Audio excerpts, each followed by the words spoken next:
news. Now, President John Dramani Mahama's government is shaping up as he makes yet another set of major ministerial nominations and appointments. But are these one of loyalty or competence?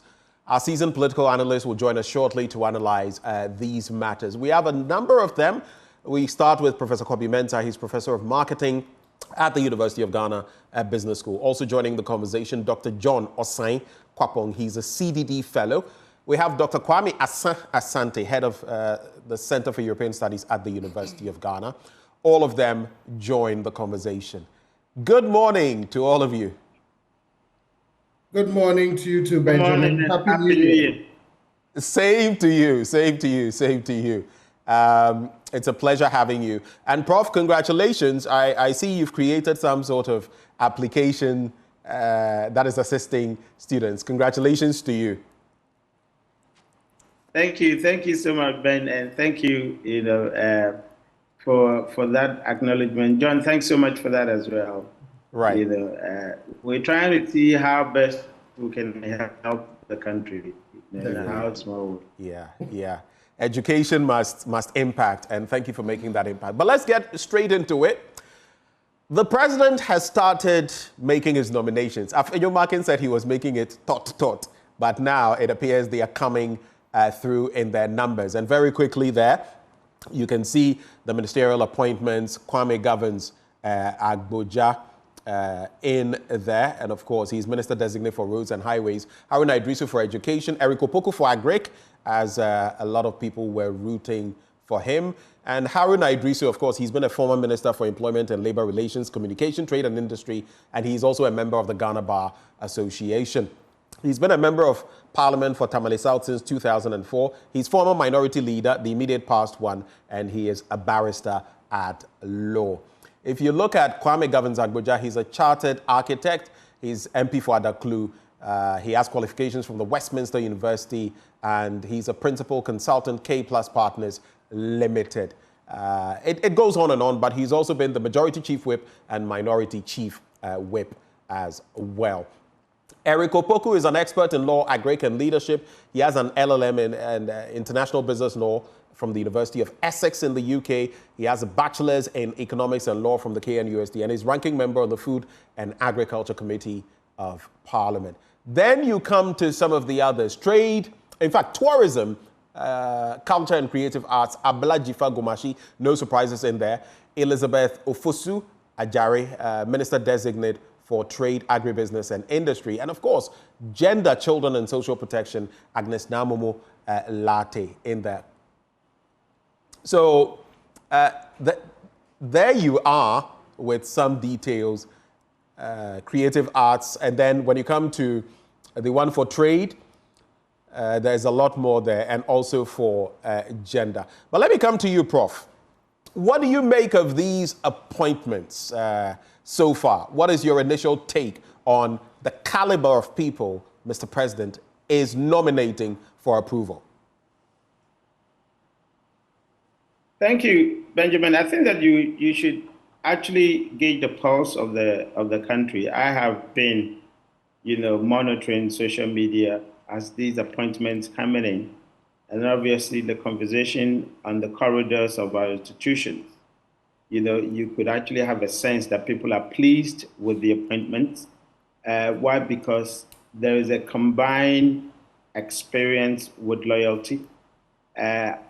Some of the experiences, you find them either in subject discipline, that the person has the qualifications, the right qualification to understand the sector that they're in. Others are as a result of the previous roles they've played. Majority of them being my, deputy ministers, obviously, in the previous administrations. And so you have experiences coming from both ends in terms of, subject matter, qualifications in terms of having done something in the past. But the most crucial one that perhaps we also have to talk about is the seeming government party connection, which we tend to forget. This is politics. You should understand that these appointments are political appointments. You have a government that has been bestowed a very huge mandate, both from the country and from the party perspective. Now, you need to satisfy the country whilst you actually have a listening ear to the nuances of the politics or of the political party, in order that you could actually tame any possible apathy, from the political parties front. And so if you look at the appointment, very much most of them having constituencies because they are MPs. Clearly, there is a demand from the constitution perspective. But also, if you look at previous appointments, although there is a demand from a constitution perspective, some of the signature appointments had actually gone to people who did not hold, parliamentary positions, and they were key appointments. You had people talking about, having worked within the political party, and there is no sort of recognition for that. In this case, it's completely different. You see a very tactical approach of connecting the government to the party, which I think is essential. So for me, there is a certain overarching excitement regarding the appointment. Of course, there will be disappointment. And so you would hear some people, obviously in the corridors, complaining. But, generally, there is a certain welcoming, of these appointments. Perhaps it could be the kind of the byproduct of the excitement that greeted the party in terms of the party winning the election, overwhelming majority. But I think that in a general sense, it is the acceptance of these people who have actually been nominated. They are not fanciful people. They are not extravagant people. They're not, the lists that are coming out, almost everyone, you could hear or you could feel that they have cool heads, they have what it takes, they've been part of the political architecture, and I think they will do well. Prof, you mentioned almost everyone. So what are the gaps there? Have you identified any that don't fit in that bill of qualified, competent, experience? I will be very honest with you. I haven't seen anyone so far that you would say that is actually coming short of expectation. I think for now, the president and his team have done a lot of work to identify fits into these positions. When you look at them in terms of their qualifications, you've mentioned that some of them have experience from the past and all that. But there are those who are also new to this setting. For example, the National Youth Organizer, who is now going to take on the Ministry for Youth and Empowerment and all of that. When you assess it from the perspective of first-timers coming into the role, what picture do you see?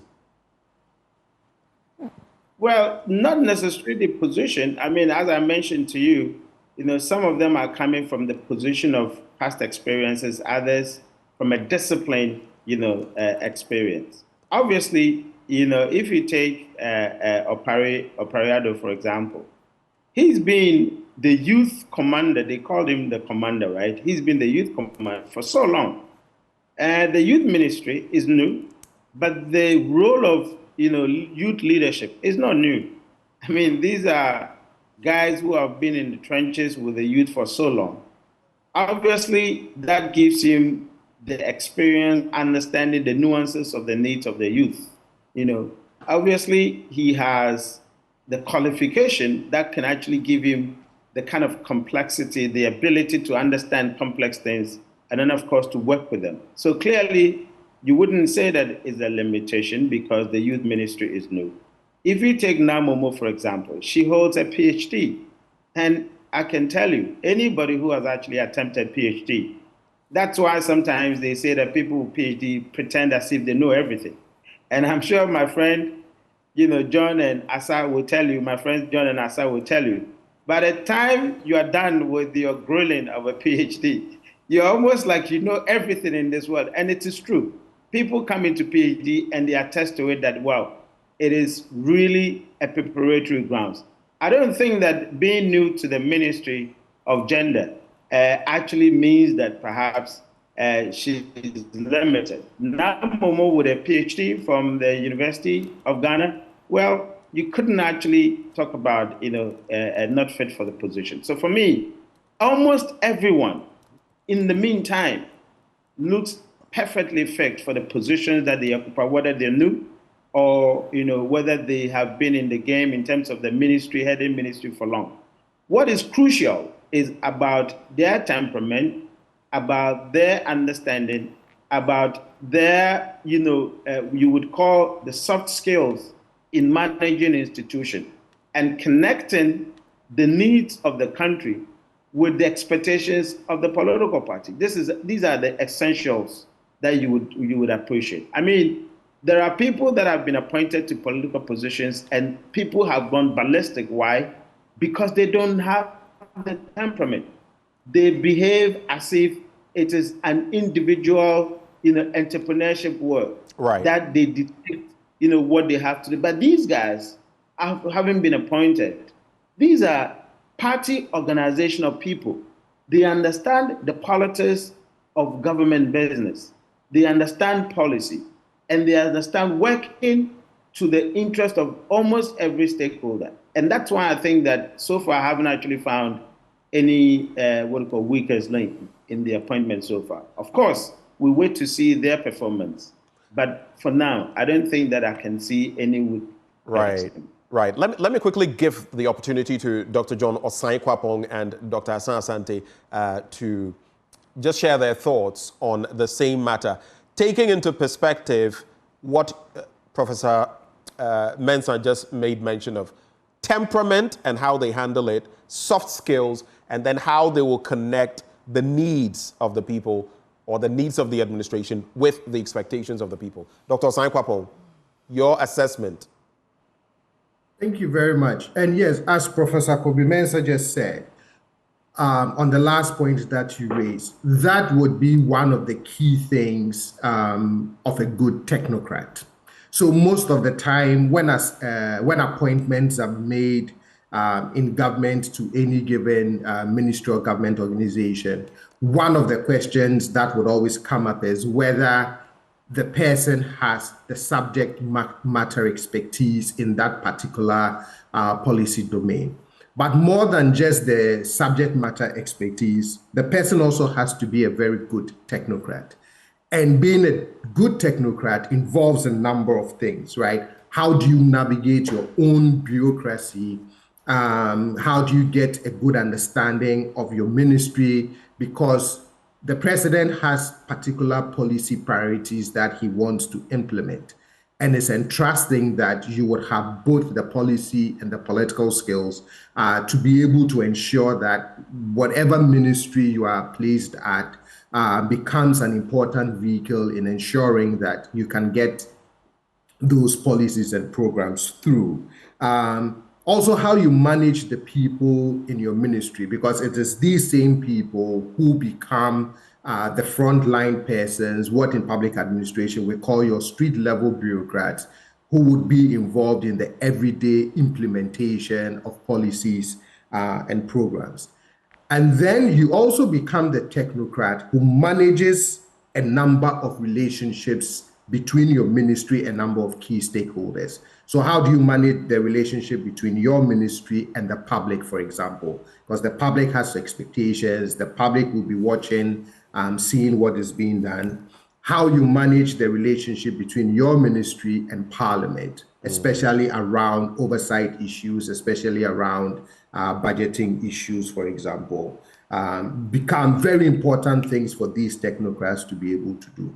The other thing, though, that I would also mention is that I think the president has to be commended in the way he's been very intentional about getting the gender balance right. Now, in his campaign, he promised 30% gender balance. And the way that is going, he's not too far away from achieving that. And that becomes also very critical because the Affirmative Action and Gender Equity Bill is looking at, government as one of the entities that would go a long way in ensuring that we get some gender parity and some gender equity. And I like how he's been intentional in ensuring that he's able to strike that balance. I was telling a friend yesterday that I know he promised 30%, but from the way he's going, I can see, 40% will be historic. But those will be my initial comments about the way the appointments are going so far. Dr. Kwame Asante, your take, and then. Yeah, I think so far what I've seen is everything pointing to the fact that the president is ready to do business. And looking at it from so many perspectives, you can understand that he has hit the ground running. What I'm looking at it from two perspectives. The caliber of people he had put into. He wants to nominate for these positions. And that is from the point of view of those individuals.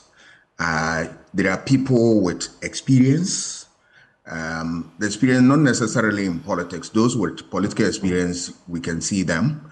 Those with academic experience and professional experience, bringing them onto this type of business. Then you have those people with a lot of backgrounds in terms of their competence and skills from where they come from. In politics, you don't necessarily need somebody who has been political or partisan in political activities before you appoint them. You can appoint anybody fresh, provided he has what it takes to be able to manage public office. And remember that he is not the only person who is going to do the work. There are bureaucrats who are going to help him to navigate his way through that terrain. And all that a minister has to do is that you are alert about what the work you are going to do, but at the same time, you have a listening ear to listen to the technocrats for suggestions and ideas. So from personal perspective of those he has he want to put into office, I can say that it's something interesting, and we are looking forward to that. In terms of constitutional and other requirements, you can see this appointment having a manifestation in that regard. Let's look at the issue of gender, which my brother, Dr. Sain, has already alluded to. You can see gender featuring, and it's part of the requirements from our rules and regulation regarding ministerial appointment. So gender, he's trying to do his bit, and I have no doubt in my mind that he can go beyond the 30%.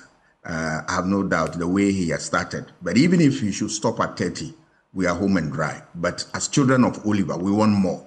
I would have wished that we can get about 40% of women in parliament so that we encourage a lot of women in public offices and in partisan politics. They have a lot to share, except that we have not taken advantage and tapped into their expertise for the benefit of society. Apart from gender, the Constitution requires us to be able to have a regional balance. And if you look at them, they come from various regions, and it's giving that picture for us that he also respects that provision in the Constitution and all that. We are also seeing the issue of what competence and experience bringing to bear in this regard. Take, for instance, somebody like Haruna Idrisu. He has seen it all in terms of politics and in terms of even academic life and the rest of them.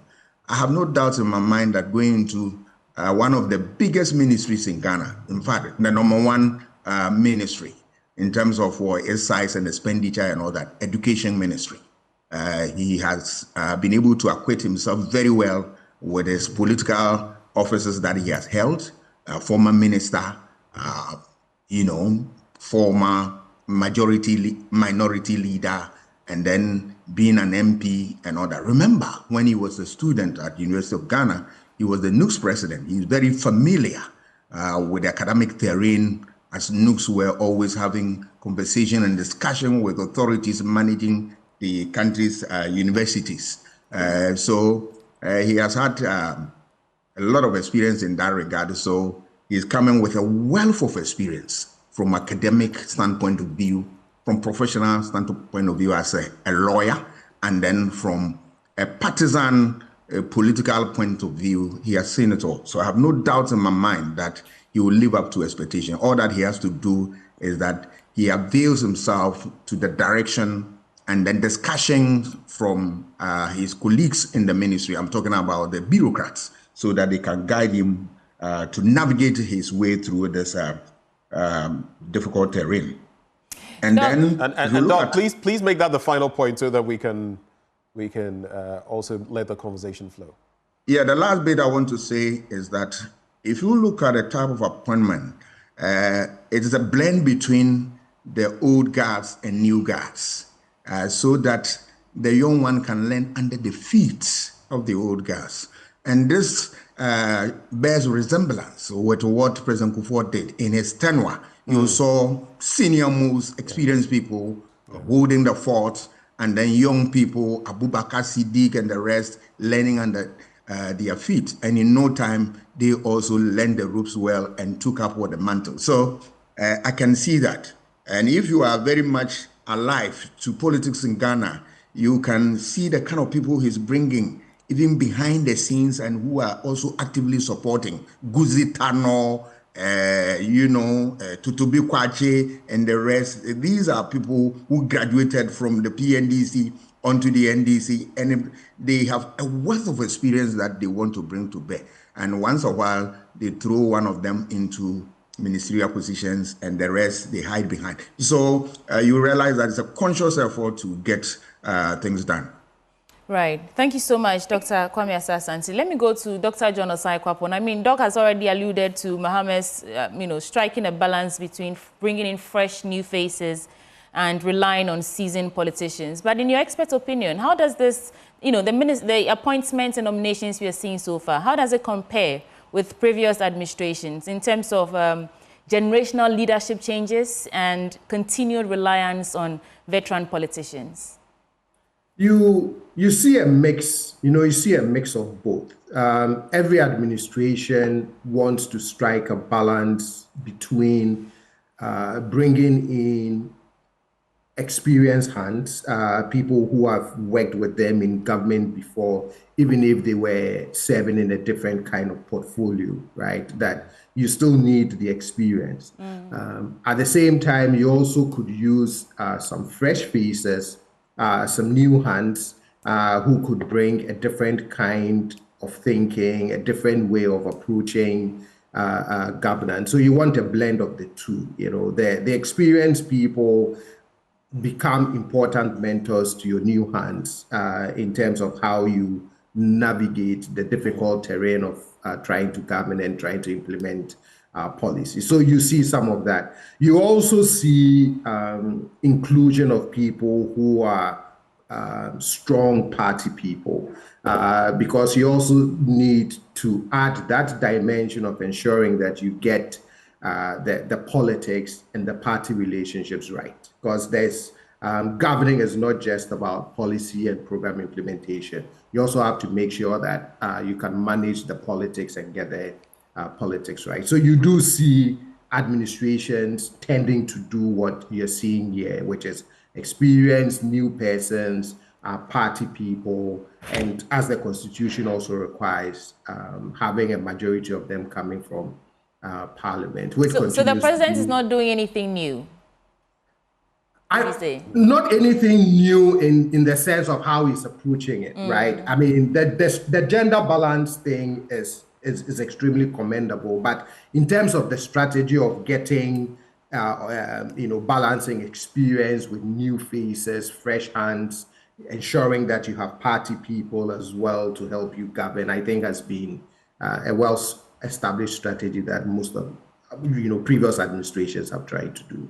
Right. With the conversation about, rewarding party loyalists with some of the appointments, how does this really, shape the perception of citizens in terms of trusting this administration's competence to move us forward? Well, you can't move away also from having party loyalists in your government, right? every president needs a group of people that he or she can really trust to help him or her govern.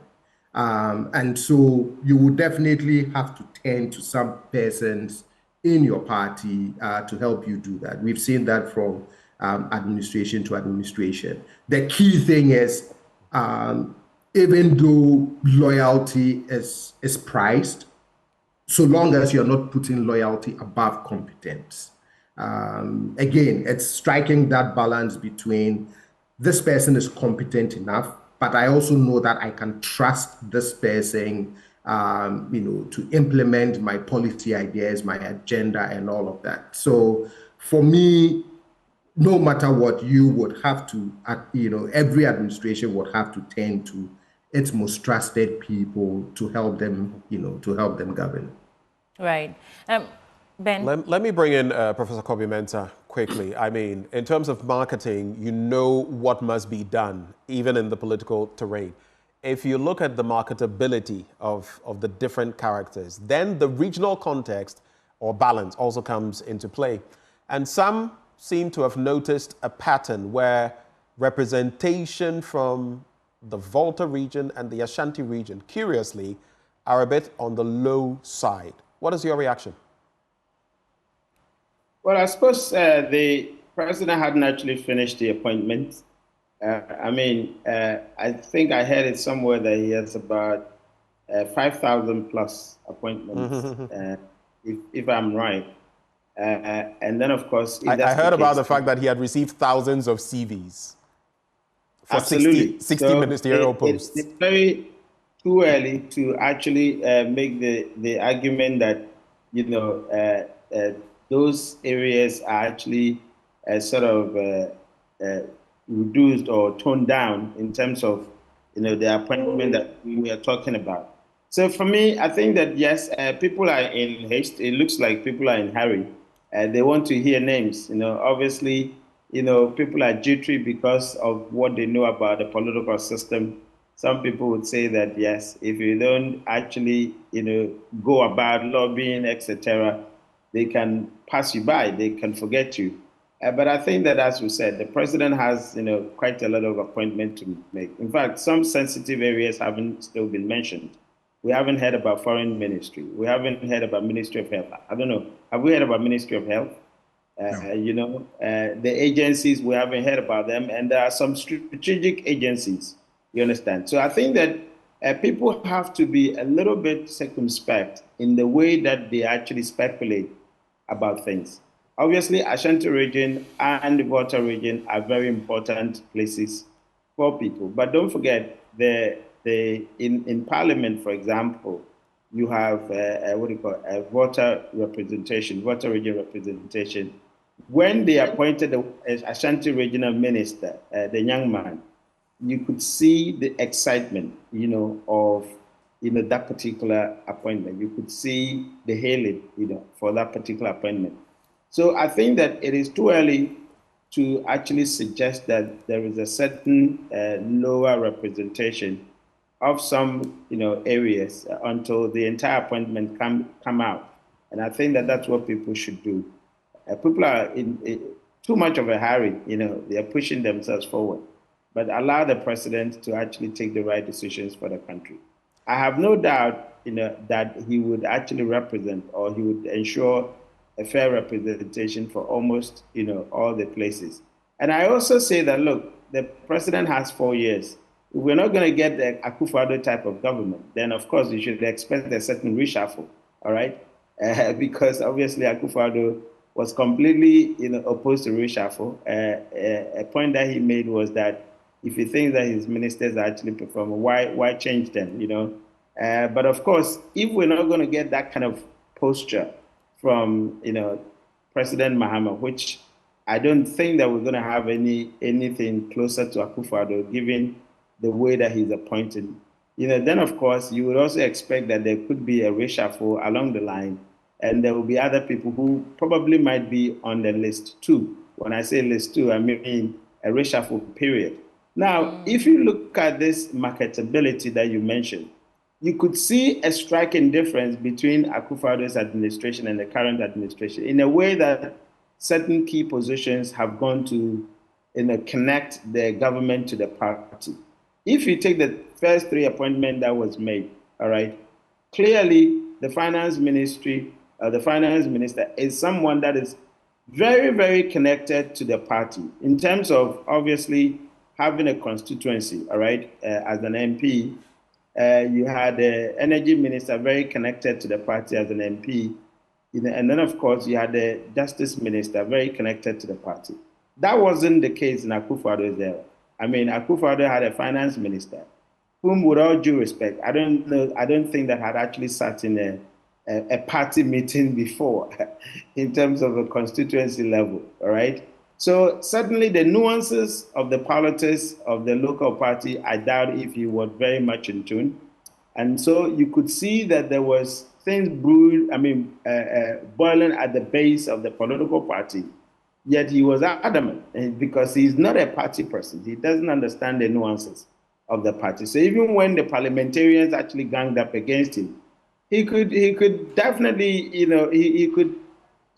didn't even shirk, Now, when you look at, obviously, Dami, for example, the justice minister, I'm not sure that he sat in the constituency party meeting before, but these are the people who are holding sensitive positions. Obviously, you wouldn't talk about Boache Jaku because he's a very much party person.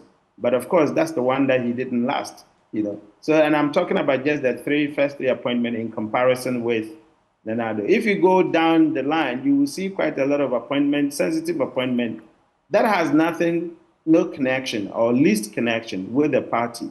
So in the first place, in terms of marketability, and in marketing, we talk about internal marketing, you had a lot of disgruntlement from within the party itself before it blew up to the country, the entire country.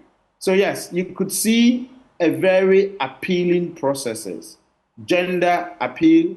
You could see, demographic appeal in terms of, the geographical spaces, in terms of the gender spaces. You could see geographical spaces where key, regions are seeing representation. And then, of course, you could see a certain country that is welcoming these appointments because you have people with cool heads, people who don't see that they are,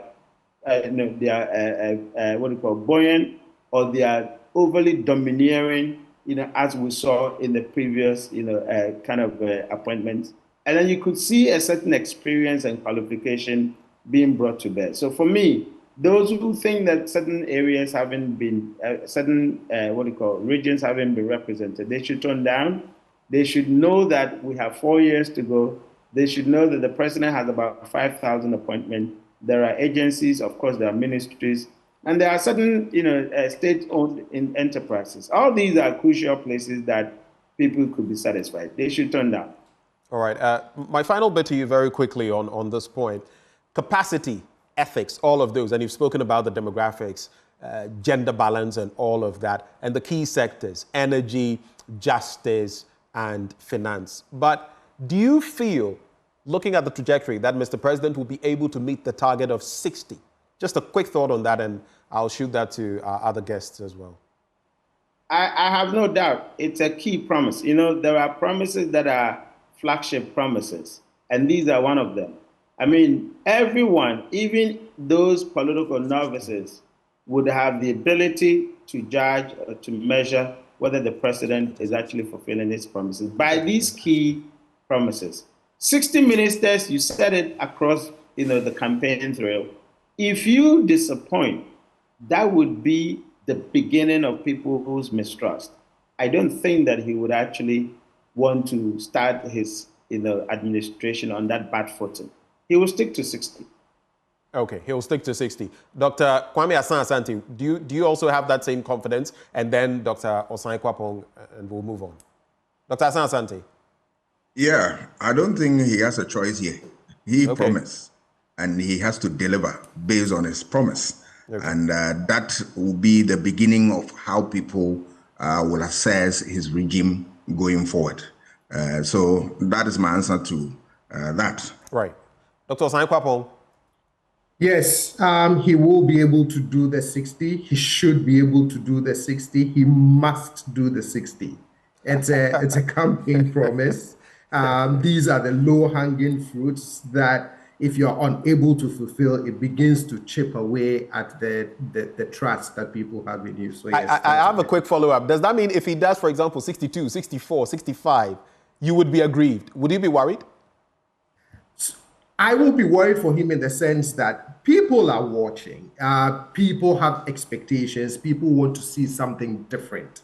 And the last thing you want is in your early days, you may think it's small, but these things can be very impactful. And the last thing you want is, oh, you promised 60 and you have 61. You'll be amazed how voters can interpret something like that within the context of your promise. So that's why I said, as the guys would say, NLO, Jamie, you have to do 60. 60 is 60. And it reminds me for me. It must be 60. But Ben, even the 60, you know my position. He can even make it 90. You know my 19 scheme. So the 60, he has no choice than to make the 60. Otherwise, I'll recommend that he makes it 19. So that we reduce the price the more.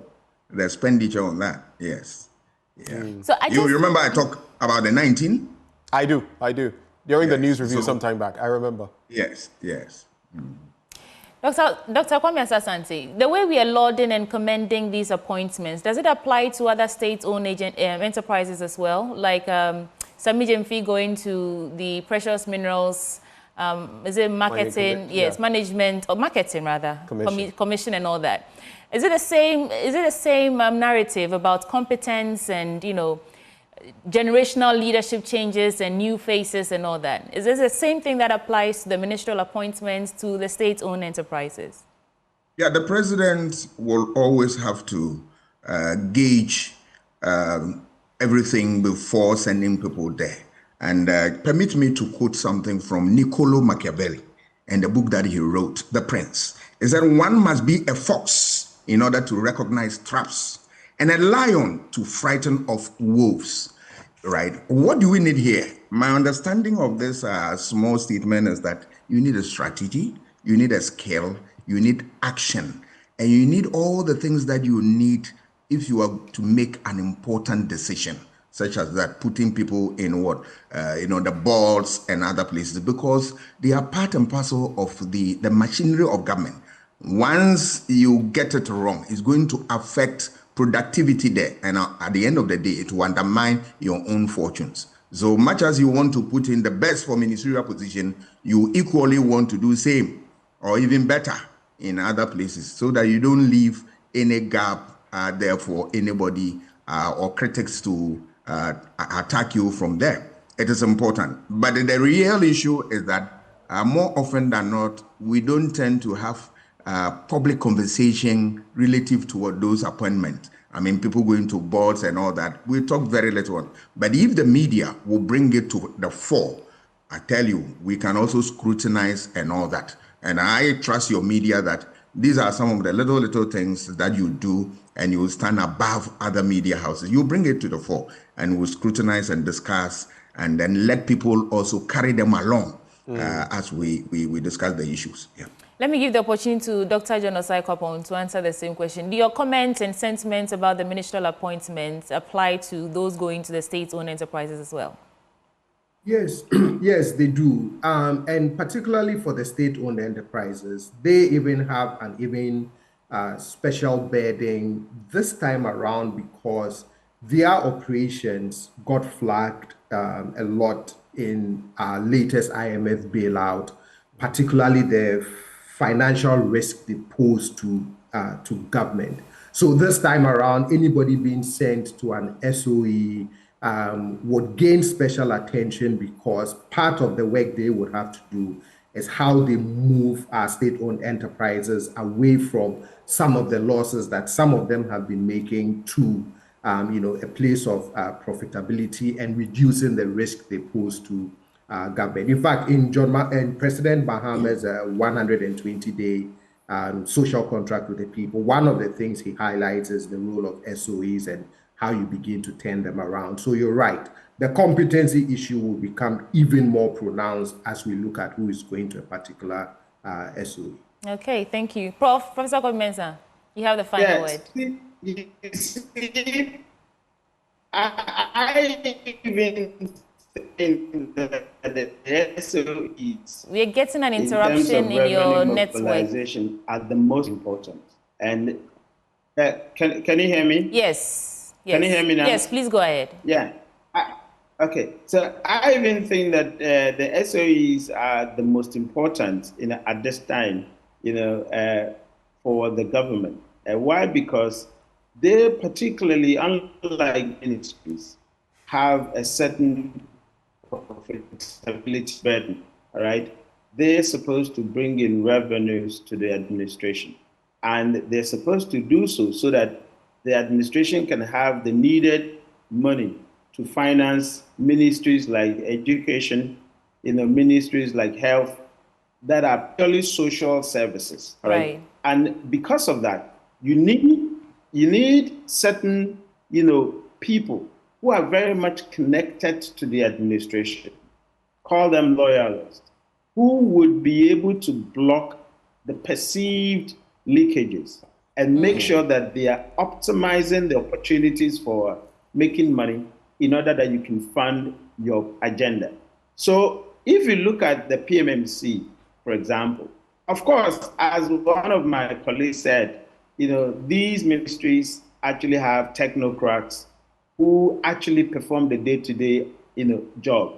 But you need an oversight that is very much plugged in to the administration in terms of being loyal to the president, in terms of not being individualistic, in terms of obeying the command structure of the party. Right. Look, Samit is very much connected to the administration. In fact, he has a direct relationship with the president. Right. All right. Okay. And I am sure that he will be overly, concerned about helping his boss to, to deliver and to ensure that his mandate is actually fulfilled. And that's why you would have an eye like that. And you see, he said that he's also given the the opportunity to do the gold board. I mean, to build the gold board. Yes. Prof. The president need a loyalist who can ensure that these are done, than somebody that is of very independent mindset that could actually perhaps not necessarily be deviant to the president directive, but feel that he's his own man and can do things. So when I saw the appointment, I saw the strategic intent in that, and of course, Samit Jemfi's face, oh my God, was all Prof, unfortunately, that's all that time will allow us for, but the point has been made, and thank you so much for joining us. We had Dr. John Osai Kwapong, CDD Fellow. We also had Dr. Kwame Asah-Asante, the Head of European Studies at the University of Ghana, and of course, Professor Kobi Mensah. He's a Professor of Marketing at UGBS. Thank you so much for joining us, gentlemen. And that would be it for this conversation, Benjamin. Well, it's been quite the enthralling conversation, but stay with us. Up next, I'll be sharing with you my blunt thoughts and some of the latest developments you want to know about. I'll be talking to you about them. We'll be right back.